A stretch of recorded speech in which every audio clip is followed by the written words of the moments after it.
माहेरी कोण काय बोलतय आणि कसा त्रास देतय याचा विचार करण्यापेक्षा आई वडिलांचं प्रेम मिळालं बस झालं, बाकीच्यांकडे बघण्याची काय गरज आहे.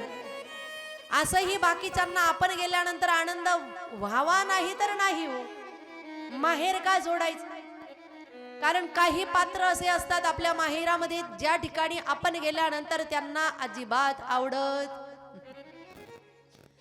कोणते पात्र आहे तुमच्या लक्षात आलं असेल. घरोघरी मातीच्या चुली. मग त्या ठिकाणी सतीने विचार केला, बाकीच्यांचा काय विचार करायचा, आई वडील आहेत. सती गेली आईकडे. आईने बघितलं सगळ्या मुली आलेल्या होत्या पण एक मुलगी आलेली नव्हती. एका मुलीमुळे आई दुखी होती. सतीला बघितल्याबरोबर हृदयाशी लावलं. सतीला आनंद झाला, याच प्रेमासाठी तर मी आले. सतीला हृदयाशी घेतलेला आहे. सती आईशी बोलली. आईला भेटल्यानंतर बोलल्यानंतर सती निघाली. आता वडिलांना भेटण्यासाठी निघाली. जशी सती वडिलांना भेटण्यासाठी निघाली, वडिलांच्या जवळ गेली पण वडिलांनी मान फिरवून घेतली.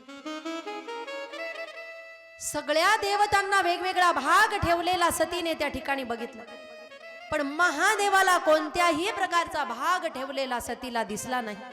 आपल्या पतीचा एवढा अपमान सगळे देव बघतायत आणि हा अपमान बघितल्यानंतर सतीला महादेवाचा अपमान सहन झालेला नाही.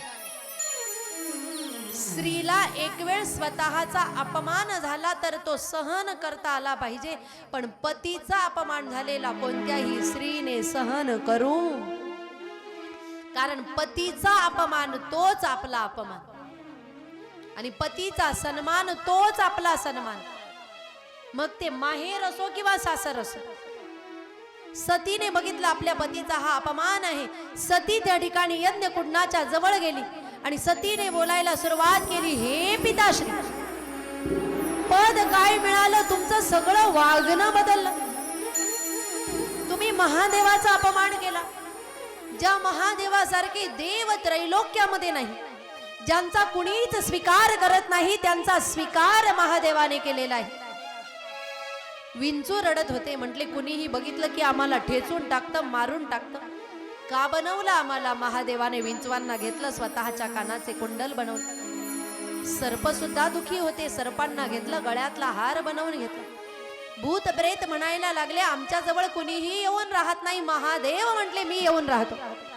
ज्यांचा स्वीकार कोणी करत नाही त्यांचा स्वीकार महादेव करतात. त्यांच्या नावातच कल्याण आहे. शंकरोती कल्याणमिती शंकरः.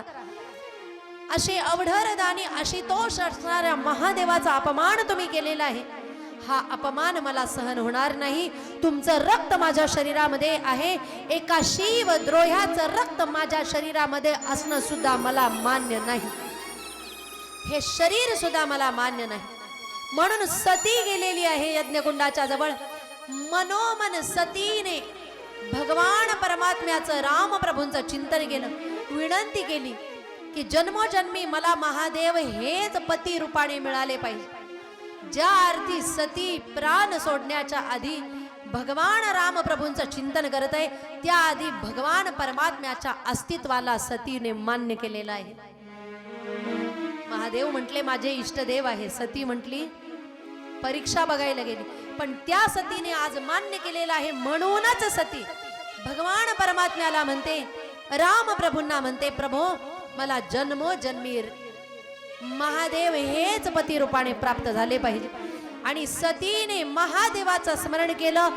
यज्ञ कुंडामध्ये उडी टाकली. यज्ञ कुंडामध्ये उडी टाकल्याबरोबर त्या ठिकाणी हाहाकार झालेला आहे.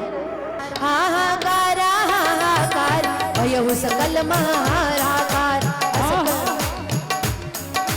हाहाकार हाहाकार भयहु सकल महाहाकार.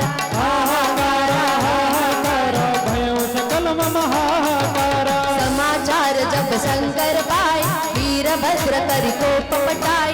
यज्ञ विध्वंस जाय जिनकीना, सकल सुरन विधिवत फलुदीन. सकल सुरन विधिवत फलुदीन. सकल सुरन विधिवत फलुदीन. गोस्वामीजी वर्णन करतायत, असं काही जोग आगिनी तनुजारा भयहु सकल मह.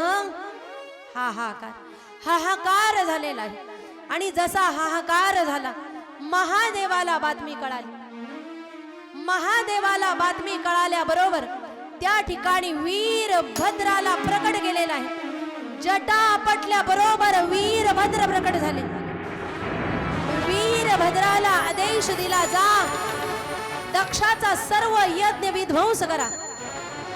वीरभद्र शिवगणांच्या सोबत गेलेले आहे आणि शिवगणांच्या सोबत जाऊन सर्व यज्ञ विध्वंस केलेला आहे. सगळ्या देवतांना दंड दिलेला आहे. सगळ्या देवतांना दंड दिल्यानंतर सगळे देव भयभीत झाले. दक्षाची धड मानेपासून वेगळी केलेली आहे.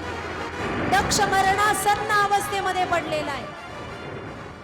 इकडे बघा सगळ्यांनी, मी इकडे, माझ्याकडे बघा सगळ्या. जसा त्या ठिकाणी यज्ञ विध्वंस झाला, दक्षाला समाप्त केलेला आहे. सर्व देवतांना दंड मिळालेला आहे. अशा स्थितीमध्ये सर्व देव एकत्र आले आणि सर्व देव एकत्र आल्यानंतर भगवान महादेवाची आराधना करतायत.